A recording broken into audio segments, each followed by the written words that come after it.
colegas que nos acompañan en la transmisión vía Facebook, así como a los colegas que nos acompañan en la sesión de Zoom. Damos la más cordial de las bienvenidas a nuestra presidenta, la licenciada Luz Sierra. Bienvenida, licenciada. Y pues bueno, este mes nos ocupa un tema muy importante, ¿sí? Como es hablar de la violencia familiar, sexual, que experimentan las mujeres, así como los criterios que todos los profesionales de enfermería y de las ciencias de la salud debemos de aplicar para prevenir estos hechos y, por supuesto, brindarles atención.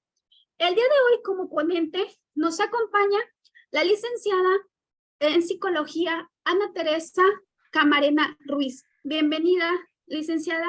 Les decía, tiene una formación en nivel superior como licenciado en psicología en la Universidad Autónoma de nuestro estado, ¿sí? También ha cursado estudios de posgrado en el área de psicología del trabajo, asimismo en nuestro estado, en la Universidad Autónoma de Tamaulipas.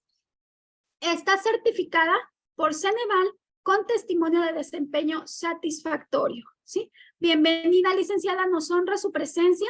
Sabemos de su amplia experiencia, ya que ha participado en diferentes talleres como facilitador en ponencias, en diferentes cursos enfocados al tema que hoy nos ocupa, que es la violencia contra la mujer. Bienvenida. Ella nos va a estar compartiendo esta tarde la conferencia Norma 046 SSA2 2005, que se relaciona precisamente con la violencia familiar sexual contra las mujeres y los criterios para la prevención y atención. El micrófono suyo, maestra, bienvenida, la escuchamos. Muchas gracias. Bienvenidas a todos y a todos. Vamos a estar un ratito aquí platicando con ustedes sobre la norma 046. Es importante conocerla, saber de qué trata, saber qué es lo que se tiene que hacer, porque a final de cuentas todos en algún momento de nuestra vida estamos relacionados con la violencia. Todos en algún momento de nuestra vida hemos sido víctimas o hemos sido generadoras de violencia, de esta violencia familiar. Y es importante que conozcamos que a través de nuestro sistema de salud y todo eso tenemos oportunidades para atender, para ayudar y para erradicarla. Y bueno, pues iniciamos.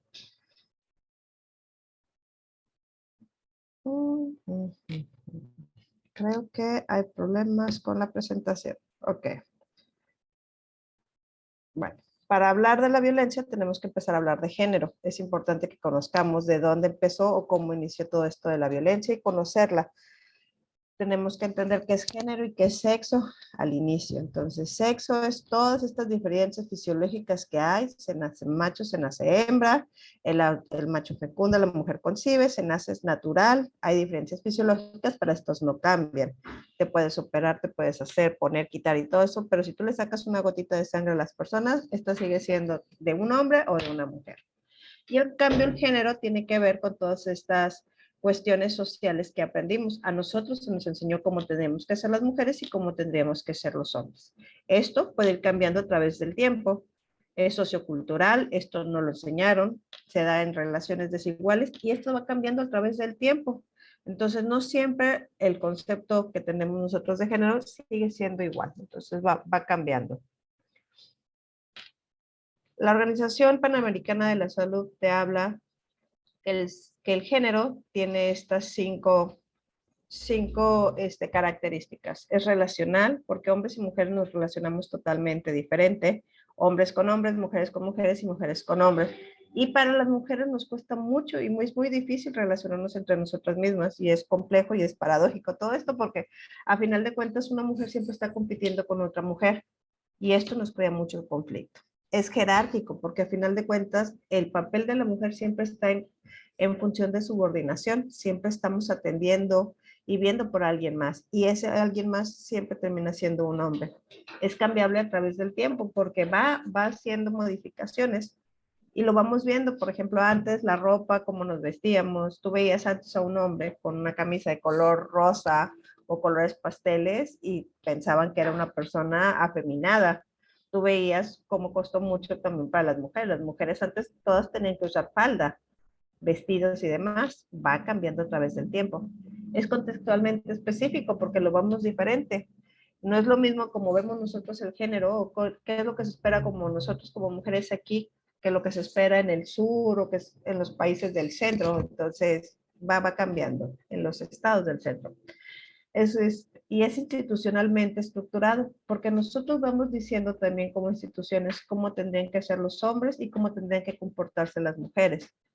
Ves en las instituciones como las legales, cuando te casas, por ejemplo, te casas por el civil y antes del 98 para atrás te leían la epístola de Melchor Ocampo. Y entonces te decían que la mujer debe de obedecer al hombre como jefe de cabeza y el hombre debe de cuidar a la mujer como lo más sutil y endeble. Después ibas y te casabas por la iglesia y en la iglesia el rito de las arras era exactamente lo mismo. Era un hombre que le daba a ella las arras y les decía, esto es en representación del gasto que te daré y yo las recibo, decía la mujer, como significado de todo lo que yo tendré, el cuidado que yo tendré de lo que tú me darás. Y te vas a las escuelas y es exactamente lo mismo. Las escuelas, las rondas, los juegos bonitos, sutiles, así, delicados, eran para mujeres. Los toscos, como el trompo, como armar pirámides y demás, tenían que ver con los hombres. Pero llegas al sistema de salud y llegas a nuestros centros de salud y es exactamente lo mismo. Llega un hombre y llega una mujer al centro de salud y resulta que el hombre está enfermo. Y entonces, al atenderlo, cuando le vas a dar qué es lo que tiene que tomarse, qué es las indicaciones, terminamos dándoselas a la mujer, cuando el que está enfermo es el hombre. Y siempre que hacemos esto, preguntamos, y siempre que estamos en cursos en manera presencial, preguntamos, ¿por qué lo haces si el que está enfermo es él?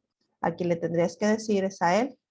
Y siempre terminan diciendo que porque él nunca cuidará de él, que la que va a cuidar del esposo y que le va a dar las pastillas y que le va a tener y todo eso va a ser la mujer. Y volvemos a repetir patrones y volvemos a repetir roles. Y entonces le sigues diciendo a la mujer que la responsable de la salud del otro es la mujer. Y así seguimos.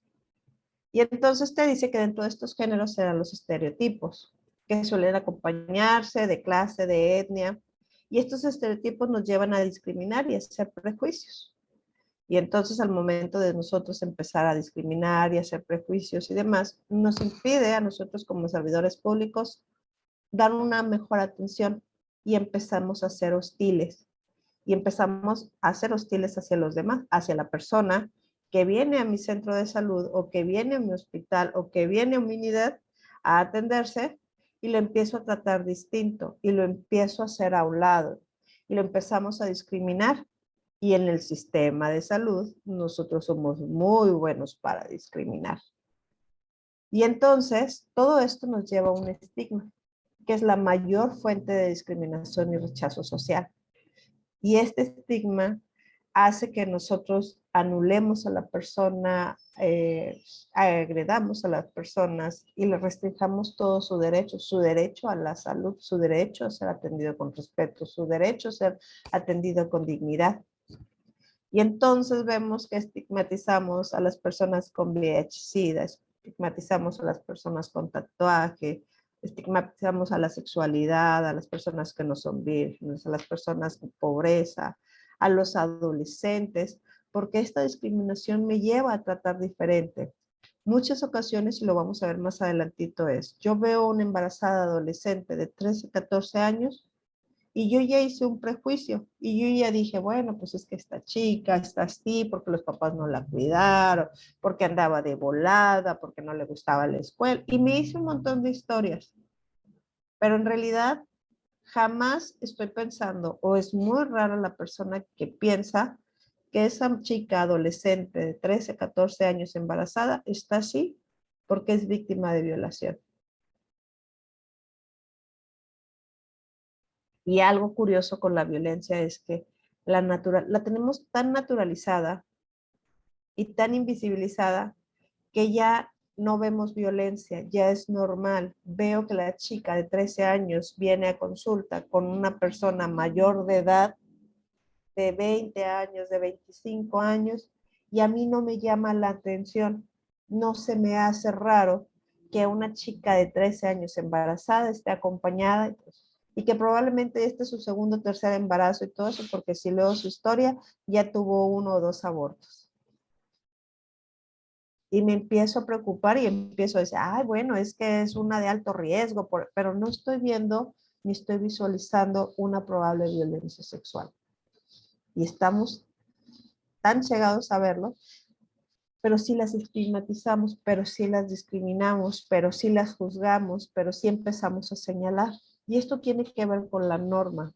Por eso empezamos a hablar de género, porque muchas veces todo esto pasa desapercibido. Nos acostumbramos tanto a verlo que ya no se nos hace raro. O de repente dicen, es que es la costumbre, y es que allá en el rancho sí se hace. Digo, que se haga y que antes no se haya notado que no lo hay, entonces no significa que sea correcto. Estamos hablando de los derechos de las personas y es importante. Estigmatizamos la obesidad, en la política, al aborto, a la violación, y estos son personas que vienen con nosotros a nuestros centros de salud. Y estos son personas que son rechazadas o que son tratadas de manera discriminatoria en nuestros servicios de salud. Y entonces te habla de un tiempo para acá que todo esto se tiene que trabajar con perspectiva de género, que no es más que la metodología de mecanismos que permite identificar, cuestionar y valorar esta discriminación, esta desigualdad y esta exclusión de las mujeres a base de estas diferencias biológicas, porque al final de cuentas hombres y mujeres somos iguales o tenemos los mismos derechos. Y entonces, ¿qué nos dice? Pues que tenemos que empezar a ver qué es lo que necesitan estas personas usuarias en nuestros centros de salud para darles la atención acorde a sus necesidades y que ellas puedan acceder a una mejor calidad de atención. Y entonces vemos imágenes como esta. Y aún en esta imagen podríamos ver que todos tienen diferentes, o sea, las capacidades y las necesidades de todos son totalmente diferentes. Obviamente la que la lleva de perder pues son las mujeres. Estamos viendo todo lo que pueden, todos los obstáculos para llegar a la meta. Pero aún en la de los hombres hay diferencias. La edad, o sea, las cuestiones que tienen que ver. Entonces, de esto habla la perspectiva de género, de ver cuáles son las necesidades de cada persona, otorgárselas para que puedan llegar a alcanzar sus derechos. ¿Qué es lo que buscamos? Pues brindar una atención con perspectiva de género, con enfoque a los derechos humanos y con un enfoque intercultural, que eso lo hemos estado viendo mucho en nuestras unidades de salud. Una vez hablado de género y viendo cómo empieza toda esta diferencia y cómo nos empezamos a relacionar de manera diferente, tenemos que entender qué es la violencia, porque los ojos no ven lo que el cerebro no conoce. Y si yo no sé qué es violencia, si yo no la sé identificar, si yo no la puedo reconocer, difícilmente la voy a ver en mis servicios de salud, difícilmente la voy a ver al momento de estar gestionando o preparando o haciendo actividades relacionadas a mi hacer diario. Y entonces la violencia es el acto único repetitivo cometido por un miembro de la familia en relación al poder. La persona que ejerce violencia lo que está ejerciendo es poder y control sobre los demás, en función de la edad, la condición física, en contra de uno o de varios integrantes de la familia, sin importar el espacio físico donde ocurre el maltrato físico, psicológico, sexual o de abandono. Antes se hablaba de violencia intrafamiliar y siempre se consideró que esta violencia solamente permanecía dentro de la casa. Por eso era intrafamiliar, porque antes se decía que la ropa sucia se lava en casa. Eso ha cambiado, entonces estamos viendo y le estamos teniendo mayor apertura. Entonces, ¿qué hay? Bueno, pues estas características generales de la violencia. Uno es el ejercicio a partir de las diferencias. Dos, es la satisfacción de los deseos. El que ejerce violencia quiere satisfacer sus deseos. Tres, logra la sumisión de uno o de varios integrantes de la familia. Cuatro, empleo del terror, de las desventajas físicas, psicológicas, económicas, culturales. 5. Realiza acciones en contra de la voluntad de las personas agredidas. Y 6. Hay una afectación a corto, mediano y largo plazo. Y de repente vemos también imágenes como esta y te habla del iceberg de la violencia y te dice cómo la violencia no se ve, que lo más que podemos llegar a ver por la puntita y todo eso tiene que ver con unas violencias inmensas, así grandototas, y todas las violencias sutiles y todo eso está bajo el agua y va a ser muy difícil que la veamos. Pero aún así, estas violencias que están sobre el agua tampoco las vemos. Nos es muy difícil ver estas violencias. No vemos las violaciones, no nos gusta, es algo muy feo, nos volteamos. No vemos los abusos sexuales, los asesinatos. Tenemos muchos feminicidios que no son ni catalogados al momento de estar trabajando en ellos, porque la violencia es fea, porque la violencia nos duele, nos mueve. Si nosotros estamos en situación de violencia, si nosotros pasamos por procesos de situación de violencia, difícilmente yo la voy a ver en los demás. Todos tenemos la amiga, la comadre, la vecina, la hermana, la tía, incluso uno mismo que ha estado en una situación de violencia y difícilmente lo reconocemos. Llega un punto en el que nosotros ya decimos, ay, por mensa, ay, por taruga, porque ella le gusta. Ya le dije, pero le encanta estar ahí, bueno, pues que se aguante la mensa. No sé. Digo, y eso es de la manera bonita, porque terminamos diciendo de la manera más, más más compleja, por así decirse. Entonces, no las vemos, no vemos violencias tan grandes. Hemos tenido pacientes que han llegado amputadas de mano, que han llegado violadas, que han llegado y todo eso, que tuvimos uno de un caso de una mujer, de una embarazada, que la atendieron en una unidad de menor resolución, la tuvieron que trasladar. En la hoja de referencia decía que estaba embarazada, era producto de la violación de su agresor la había macheteado, le abrió la cabeza, tuvo exposición de masa encefálica, le amputó unos dedos de la mano. Y cuando llega acá a este segundo hospital, todos estaban preocupados, obviamente, por salvar la vida de todos, pero en ningún momento hubo una anotación de qué pasó, que el producto era resultado de una violación, que esta violencia había sido a causa de una agresión, de una violencia extrema. O sea, nada de esto se documentó todo lo demás. Y entonces terminamos de ver que la violencia sigue sin verse, sigue sin hablarse de la violencia. Entonces, vemos que está humillar, despreciar, desvalorizar, el chantaje emocional, culpabilizar, el humor sexista, el controlar, la publicidad sexista, el lenguaje sexista, la anonación, los micromachismos. Nada de eso se ve. Cuidado con frases como una mujercita tiene que hacerse respetar, porque eso le quita la responsabilidad al agresor. O el hombre llega hasta donde la mujer quiere. Otra vez también a culpar a las mujeres. Si alguien te agrede es porque tú y todo eso. Vemos las violencias sexuales, vemos que llegan las mujeres que están siendo acosadas, que son hostigadas y seguimos culpabilizando a las mujeres porque seguimos sin reconocer esta violencia. Manifestaciones de la violencia, vemos la violencia psicológica, humillaciones, malas palabras, malos tratos, chantaje, control, celos. Todo esto entra dentro de las violencias psicológicas. El que me menoscabe, el que me diga cosas, que me insulte, es violencia psicológica. El que me amenace, el que me chantajee, es violencia psicológica. Vemos la violencia física desde un golpe, desde un empujón, desde un jalón de cabellos, desde moretones, hematomas, fracturas, todo es empujones, todo eso tiene que ver con la violencia física.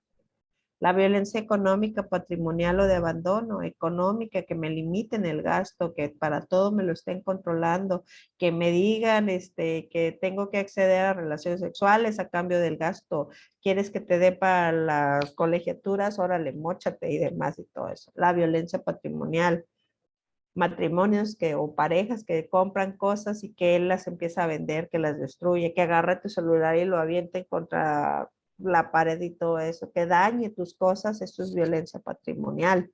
Violencia de abandono, la vemos más en niños y en adultos mayores, con quien tienen responsabilidades, pero también hay con mujeres que nunca se les dejó trabajar y que de repente se les deja y todo eso y que ellas están y dependían totalmente de él.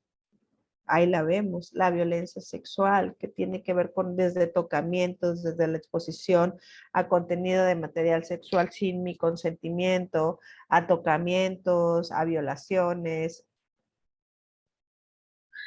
Y habla de la violencia sexual. La violencia sexual es todo acto, la tentativa de consumar un acto sexual, los comentarios, insinuaciones sexuales no deseados o las acciones para comercializar o utilizar cualquier otro medio, la sexualidad. El maltrato sexual es la acción mediante la cual se induce o se impone a la realización de prácticas sexuales no deseadas o al respecto de las cuales se tiene la imposibilidad de consentir.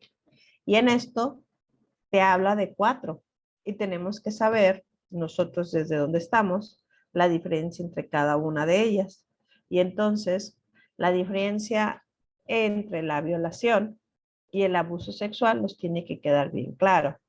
Abuso sexual son todas esas acciones que tienen que ver con la tentativa de tener una, ay, ya me fui. Son tocamientos, insinuaciones, manoseos sin que haya penetración. La exposición a contenidos que me enseñen material pornográfico, que tengan relaciones sexuales al lado de niños, que todo esto. La violación sexual son tocamientos, pero aquí tiene que haber penetración, ya sea cualquiera de los orificios, vagina, anal, oral, ya sea con la mano, con el pene, con objetos. Esta es la diferencia. Entonces nos tiene que quedar bien claro la diferencia entre abuso sexual y violación sexual. También dentro de estas violencias sexuales se da el hostigamiento sexual y el acoso sexual. La diferencia radica en que en el hostigamiento hay una jerarquía. Entonces, es de arriba hacia abajo. Entonces, hay una subordinación. Entonces, el jefe o la jefa está hostigando, haciendo comentarios, induciendo a cuestiones de contenido sexual. En el acoso se da entre iguales. El hostigamiento y el acoso sexual se da más en escuelas y en ambientes laborales, en la calle también. Entonces, es esa persona que te va hostigando, que te va diciendo, que te está diciendo cosas de índole sexual y que te incomoda. Aquí dentro de nuestra Secretaría de Salud, desde el 2020 está el pronunciamiento de cero tolerancia al hostigamiento y acoso sexual. Hay todo un protocolo de atención, hay un flujograma de atención para todas las personas dentro de la Secretaría, de todos los trabajadores y trabajadoras dentro de la Secretaría que pueden denunciar este tipo de casos. Hay un buzón virtual donde tú puedes levantar tu queja y se hace todo un programa de acción para tratar de erradicar esto del hostigamiento y del acoso sexual dentro de nuestras instituciones. En nuestra institución o en nuestra secretaría, esto se da más a nivel de pasantes, de pasantes de enfermería, lo vemos mucho, pasantes de enfermería en los hospitales, pero la violencia sexual se da en todas partes. Todos tenemos el compañero o la compañera que hace insinuaciones, que hace comentarios, que está todo el tiempo ahí, que de repente te está toqueteando y te toquetea de una manera incómoda, que no tendría por qué estar aguantando o soportando este tipo de conductas. Entonces, a raíz de eso se hizo este protocolo de atención, se hizo este flujograma de atención y podemos estar trabajando para erradicar la violencia sexual, el hostigamiento y el acoso sexual dentro de nuestra Secretaría de Salud. Actualmente ya se está ampliando esto del hostigamiento y acoso a todo lo que tiene que ver con lo laboral a raíz del convenio 190 de la Organización Internacional del Trabajo. Entonces, todo esto ya lo tenemos nosotros dentro de la Secretaría y podemos hacer uso del buzón de quejas. Al ratito les pongo en el chat cuál es el buzón para que ustedes puedan, si saben o tienen conocimiento de alguien, lo puedan poner en el buzón y puedan usarlo. La violencia en México, la violencia contra las mujeres en México. Estas son estadísticas de manera general. En México mueren 7 mujeres al día, según los datos registrados desde 2017. El 23 de enero del 1993 se documentó el primer caso de feminicidios. Se llamaba Alba Chavira Perel y era una chica de 13 años. En Ciudad Juárez llevamos 27 años de violencia feminicida y llevamos más de 2,000 casos de feminicidio. A Ciudad Juárez le siguen Jalapa, Culiacán, Tabasco, Coatzacoalcos, Monterrey, Acapulco, Córdoba, Veracruz, Tijuana. El Instituto de Estadística y Geografía, INEGI, habla sobre de 22,482 mujeres son asesinadas o fueron asesinadas de 2007 a 2016. Cada 4 horas ocurre una muerte violenta de una mujer. Las causas son mutilación, asfixia, ahogamiento, ahorcamiento, degolladas, quemadas, apuñaladas, impacto de bala. Los lugares, sus casas, en parques, en trabajos, en transportes públicos, en hoteles, en calles. Y la pregunta sería, ¿hay un lugar seguro para las mujeres? Las estadísticas de violencia contra la mujer en México, la prevalencia. Entonces no estamos tan retirados en realidad de la prevalencia. Es 70.1, nosotros estamos en el 61. Entonces, estadísticas de la violencia en México, en Tamaulipas. Y entonces vemos en el 2016 la violencia psicológica, como estuvo en el 2020, que hubo un incremento en el 21, la violencia física, la violencia sexual y la violencia económica. Sí, secretariado ejecutivo. Del 2019 aumentaron un 28%.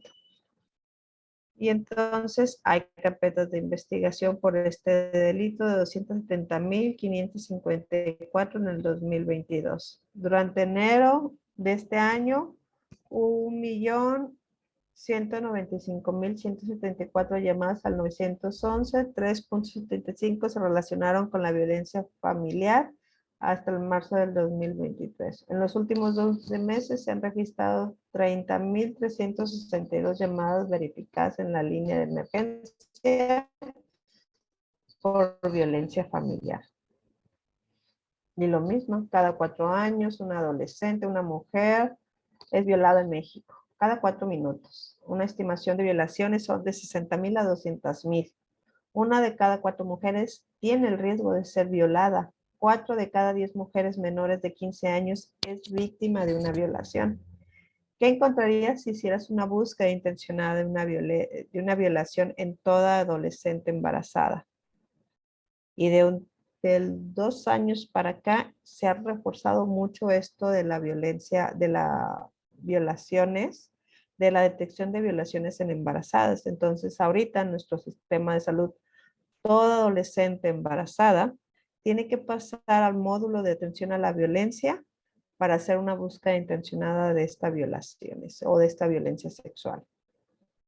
Toda mujer embarazada, adolescente, debe de pasar al módulo de violencia. Toda embarazada debería de pasar, por lo menos para hacer detección de algún tipo de violencia. Pero en las adolescentes es para hacer la búsqueda intencionada. Personas atendidas en nuestra Secretaría de Salud. Y entonces vemos en la violencia sexual. En el 2018, 42 mujeres y un hombre. En el 2019, 73 mujeres y un hombre. En el 2020, 27 mujeres y un hombre. En el 2021, 23 mujeres y un hombre.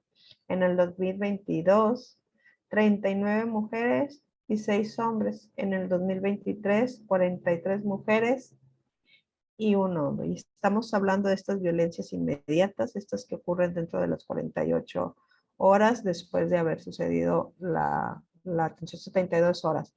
Y si vemos bien y analizamos las características de nuestro estado, nos podemos dar cuenta que nosotros nos estamos quedando muy, pero muy atrás en las atenciones de la violencia sexual.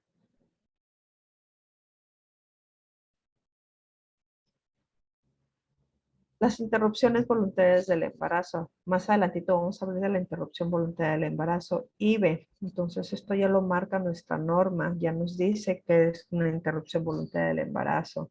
Y entonces dice que toda mujer víctima de violación que haya tenido como resultado un embarazo puede acceder a la interrupción voluntaria del embarazo.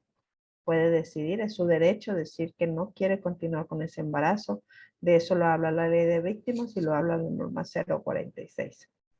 Y entonces en el 2017 tuvimos una interrupción voluntaria, un IVE, en el 2018 tuvimos una, en el 2019 tuvimos tres, en el 2020 tuvimos una, en el 2021 tuvimos cuatro, en el 2022 tuvimos 6, en el 2023 llevamos hasta la fecha 6.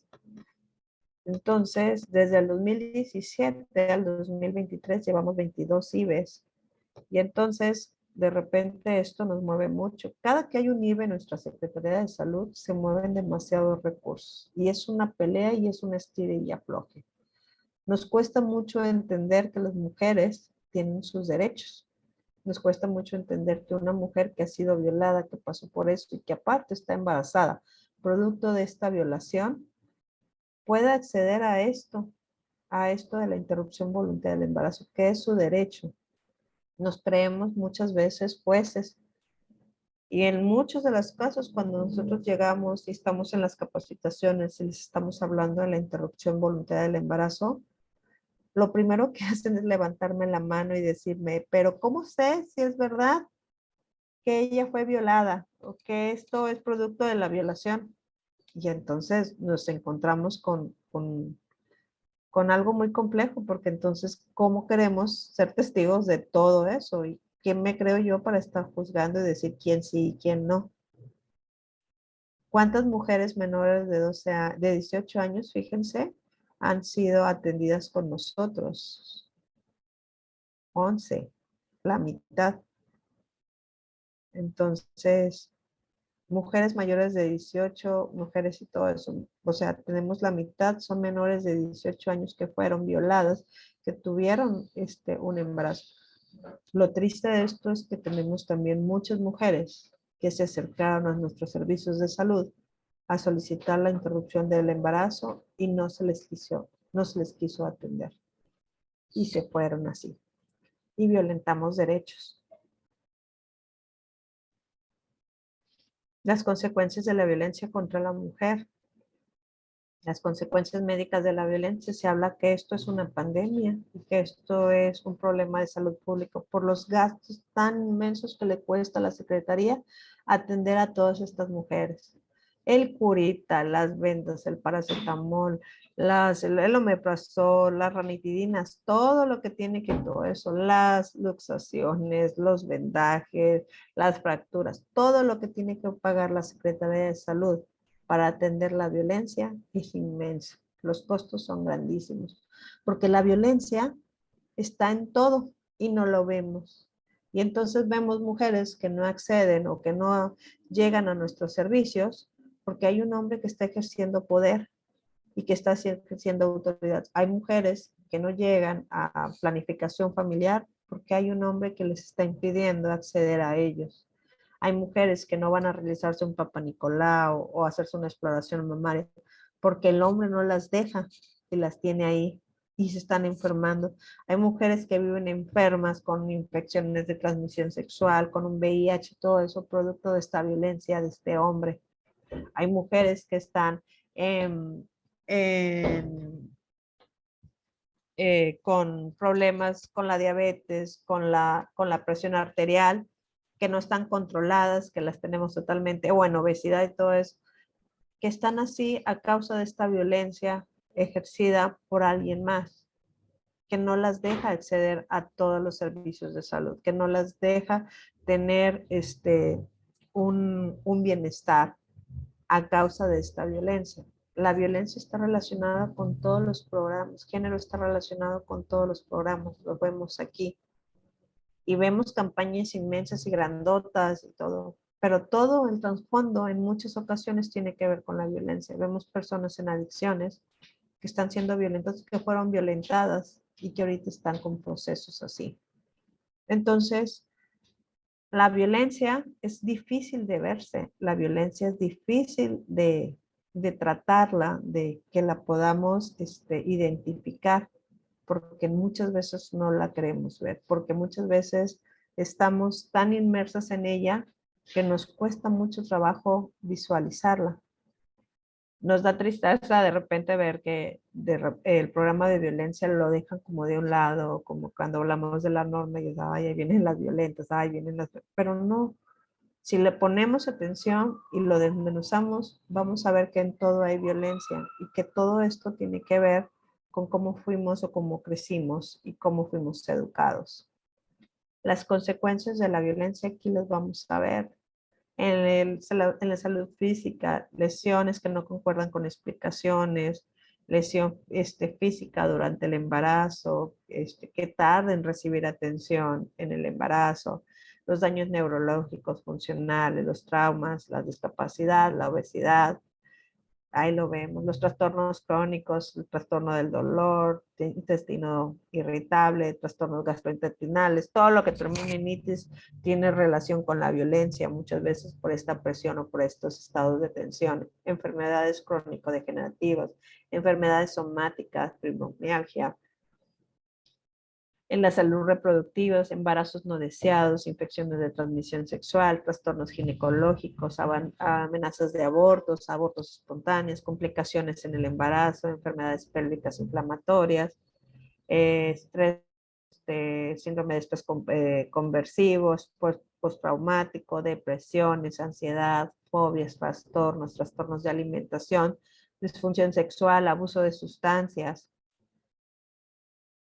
comportamientos negativos que nos llevan también a causa de estas violencias, el tabaquismo, el alcoholismo, la drogadicción, comportamientos sexuales arriesgados. Vemos chicas que han sido violentadas o violadas desde bien chiquitas y todo eso, que a los llegan a la pubertad o llegan a la adolescencia y empiezan a tener comportamientos muy sexualizados y empiezan a tener conductas arriesgadas y empiezan a tener múltiples parejas sexuales y conductas que tienen que ver con una violencia. Consecuencias mortales, el homicidio, el feminicidio, el suicidio, la mortalidad materna, las relacionadas con el VIH-Sida. ¿Qué hay para los hombres? También esta violencia los lleva a enfermedades cardiovasculares, crónico-degenerativos, trastornos de sueños, trastornos de alimentación, separaciones de la pareja, de los hijos, aislamientos, depresiones, problemas del estrés, infartos por estrés, muertes por actividades de riesgo, multas, las legales multas, cárcel, divorcio, pensiones alimenticias, todo eso que... Y entonces llegamos al punto, al que es el marco normativo de violencia. Y entonces te habla que la norma, las obligaciones y los límites del personal de salud, y dice que está regulado por ordenamientos legales que definen las obligaciones del personal de salud.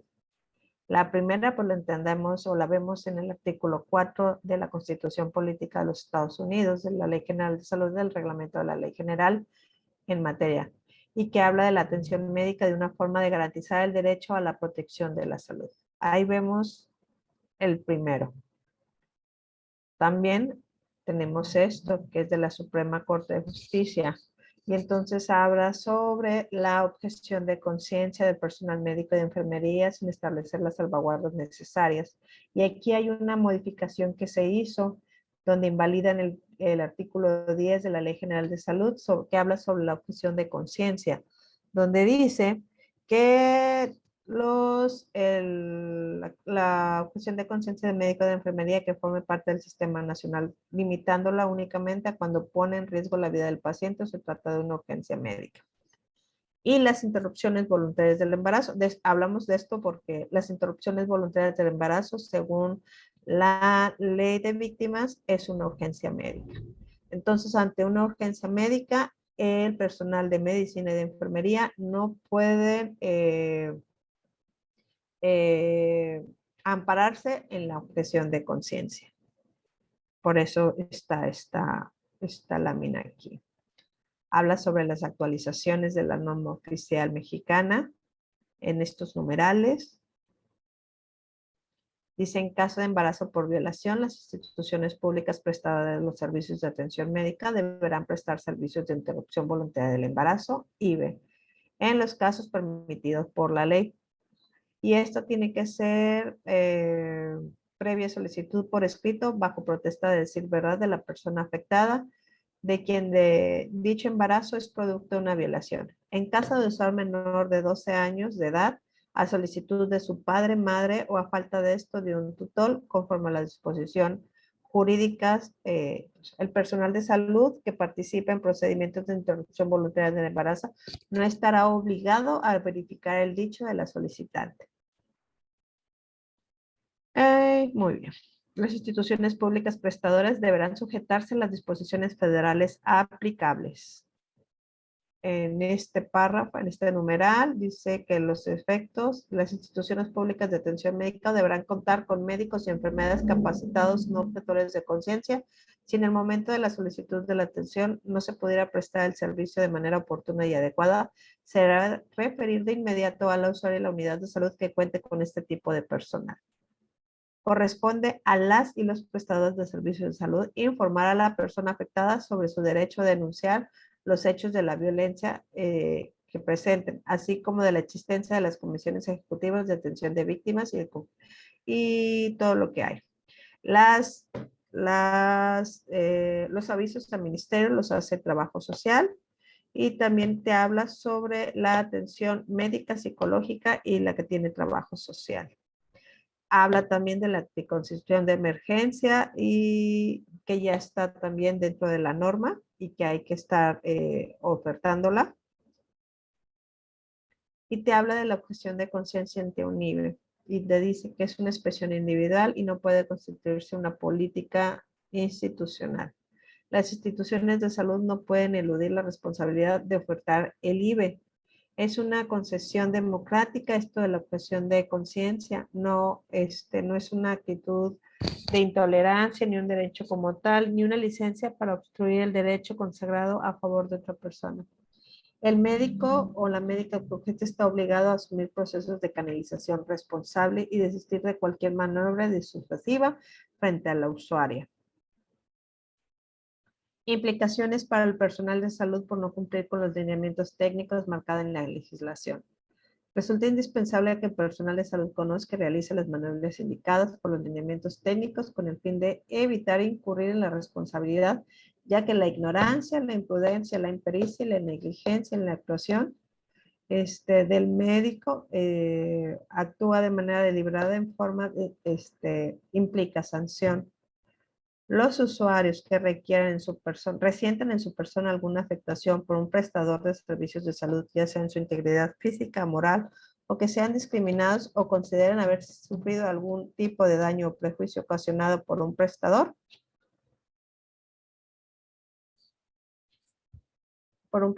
de servicios, pueden reclamar a diversas instancias el incumplimiento de las obligaciones por parte del personal de salud. Por mala atención médica es posible que se determine responsabilidad ante los organismos de las Comisiones Nacionales de Arbitraje Médico y las Comisiones de Derechos Humanos. Indicadores de violencia.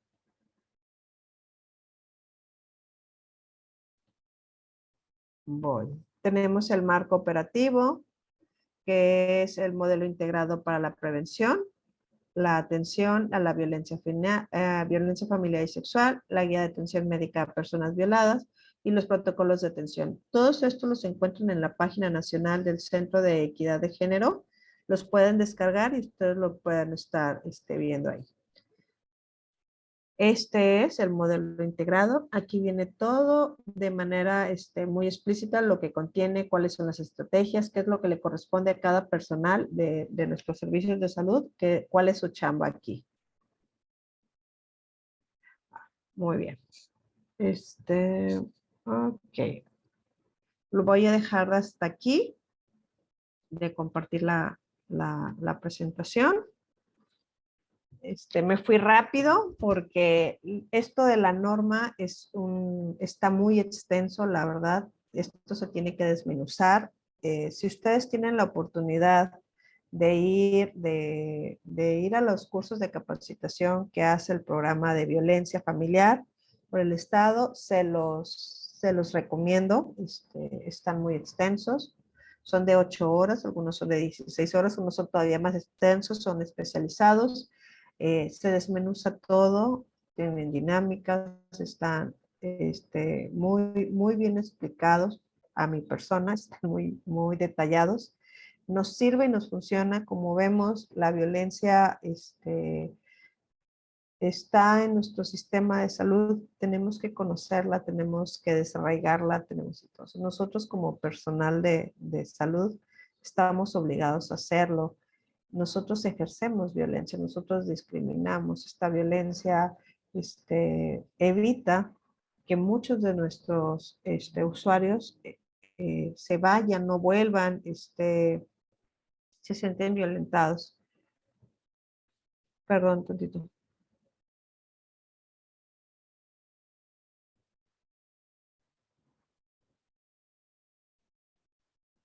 Ok, estaba viendo una de las preguntas. Hasta aquí preguntas. ¿Tienen preguntas? Muy bien, excelente tema, maestra. Le agradecemos muchísimo y precisamente pasamos a reflexionar algunas inquietudes que tienen nuestros asistentes. En lo que es en la transmisión vía Facebook, María del Pilar nos pregunta, dice, buenas tardes, los pacientes tienen derechos y uno de ellos es dar un trato digno. ¿Y qué pasa con nosotros como enfermeras cuando somos acosadas cumpliendo con nuestro deber? Podemos denunciarlo también y podemos establecer, hay mecanismos, ya sea si la persona que te está agrediendo es un paciente o sea también compañeros del trabajo. Entonces, están el buzón de quejas, que es el de hostigamiento y acoso, es hias.tamaulipas@gmail.com. Ahí pueden escribir sus quejas y nosotros le damos la difusión hacia las áreas correspondientes que tiene que ver con las áreas jurídicas y de recursos humanos para que ellos puedan atender las quejas. Muy bien, excelente, maestra. De todos los niveles de las instituciones de salud pública, de salud del Estado, ¿atenderían en este correo, maestra? Sí. Este correo es para la Secretaría, para el personal de la Secretaría de Salud, para estar atendiendo todas las quejas. Muy bien, pues muchísimas gracias, maestra. Nos deja reflexiones muy importantes. Es impresionante ver esta imagen que nos compartía del iceberg de la violencia, cómo es necesario que a nivel individual hagamos una reflexión, una introspección y cómo probablemente, como usted bien señalaba, en algunos momentos hemos sido víctimas de algún tipo de esa violencia o hemos sido victimarios, ¿verdad? Con nuestros pacientes a quienes nos debemos o con nuestros usuarios, dependiendo de la institución, ¿verdad? Y pues bueno, es muy importante hacer esa reflexión para poder mejorar, ¿verdad? Para poder ver, como usted también bien señalaba, ver precisamente todas esas manifestaciones de violencia. Bueno, la verdad pues, es que, perdón. la verdad es que nosotros tenemos, muchas veces la paciente no va a llegar ni con nosotros como psicólogos o como personal o como módulo especializado. A veces la única persona que puede acceder a ella y que le puede decir y que la puede orientar y dar esta consejería es el personal de enfermería. Es con quien se puede refugiar, con quien puede hacer ese enlace, con quien puede trabajar. Entonces es importante que vean todo lo que pueden hacer a partir desde sus funciones, desde lo que les toca hacer, y que es importante también echarle un vistazo de dentro de nosotros para ver si hay algo que nos está incomodando, entonces reconocerlo y trabajarlo. Y la verdad es que aprovechen los cursos que hay, la Secretaría desde el Departamento de Atención a la Violencia cada año avienta muchos cursos, se dan los especializados al personal de enfermería con atención para la violencia sexual. Esos duran como 3 días, pero está súper completo. Y de repente nos causa mucha tristeza ver, nos agrada en cierta parte porque de repente tenemos nuestros clientes y siempre vemos ciertas personas que nos acompañan, nos gusta verlos ahí, pero pues hay que aprovecharlos, hay que aprovechar la gente que no los ha tomado, que conozca, que sepa de qué es y todo eso, y que es una herramienta que nos va a ayudar a trabajar con la violencia, que nos va a ayudar a desarticularla dentro de nuestro sistema de salud. Muy bien, excelente. Muchísimas gracias, maestra. Pues bueno, también Gracias. comparto con usted otros comentarios. Nos señala Mayra que es muy importante la información que nos comparte. Nos dicen magnífica presentación, gracias por la ponencia y otros comentarios alusivos a la excelente participación que ha tenido esta tarde. No nos resta más que agradecerle. Nos han estado acompañando en la transmisión compañeros de todo el estado, desde Laredo, San Fernando, Victoria, para el sur también. No quisiera omitir algún municipio o alguna jurisdicción, pero pues bueno, creo que esta información que nos comparte va a ser muy importante, sobre todo para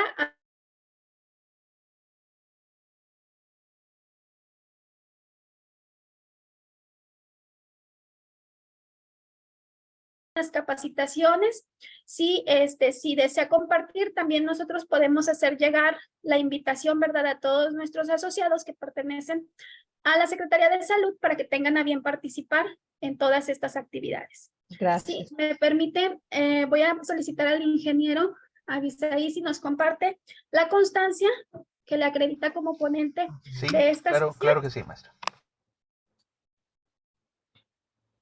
Y bien, les comparto a todos nuestros asistentes de Facebook que ya se compartió la liga de registro para esta sesión, también compartiéndoles, recordándole que las sesiones son acumulables para que al final se les entregue vía correo electrónico la constancia que acredite su participación en los tópicos selectos de enfermería que hemos tenido a lo largo de estos meses. Bien, pues me voy a permitir entregar la constancia que acredita como ponente a la licenciada en psicología, maestra en psicología, Ana Teresa Camarena Ruiz, como ponente de la sesión mensual correspondiente a agosto con el tema prevención y atención de la violencia, realizado el día de hoy, 24 de agosto de este año, y signan esta constancia nuestra presidente, la licenciada Luz del Carmen Sierra Medina, y nuestra secretaria, la licenciada Alma Rosa Escobar Camacho. Muchísimas gracias, maestra. Esperamos que esta sea la primera de muchas participaciones con nuestro colegio. Muchas gracias. Y me gustó mucho compartir con ustedes, y pues sí, ojalá podamos seguir interactuando. Violencia, género, hay muchos temas y hay que conocerlos todos para poder dar atenciones más dignas y más apegadas a lo que necesita nuestra población. Excelente, muchísimas gracias. Me permito compartir el micrófono con nuestra presidenta, la licenciada Luz Sierra, quien tiene un mensaje para nosotros. Sí, muchas gracias y bonita tarde. Qué gusto que estén nuevamente todos los compañeros aquí afiliados al colegio y que hayan escuchado esta ponencia tan interesante, ¿verdad? Como lo es la prevención y atención de la violencia y lo que vivimos día con día. Le agradecemos mucho, licenciada, que nos haya compartido sus conocimientos para nuestro crecimiento. Muchísimas gracias, muy interesante todo lo que se trata de violencia, ¿verdad? Y pues bueno, recuerden que nuestras sesiones son acumulables para poder extenderles su constancia como tópicos selectos, ¿verdad? Y les vamos a regalar sus créditos por su atención, se los agradecemos porque han estado participando bastante. Bueno, pues yo creo que ya se compartió la liga para registrarse. Y pues pronto nos veremos. Muchísimas gracias, licenciada. Y muchas gracias. No, gracias. Que no sea la última. Y muy contentas con usted. Muchas gracias. Gracias. Muchas gracias por la invitación. Muy amable por la participación como siempre. Si no fuera por ellos, no sé qué haría. Gracias. Muchísimas gracias. Muchísimas gracias a todos los asistentes.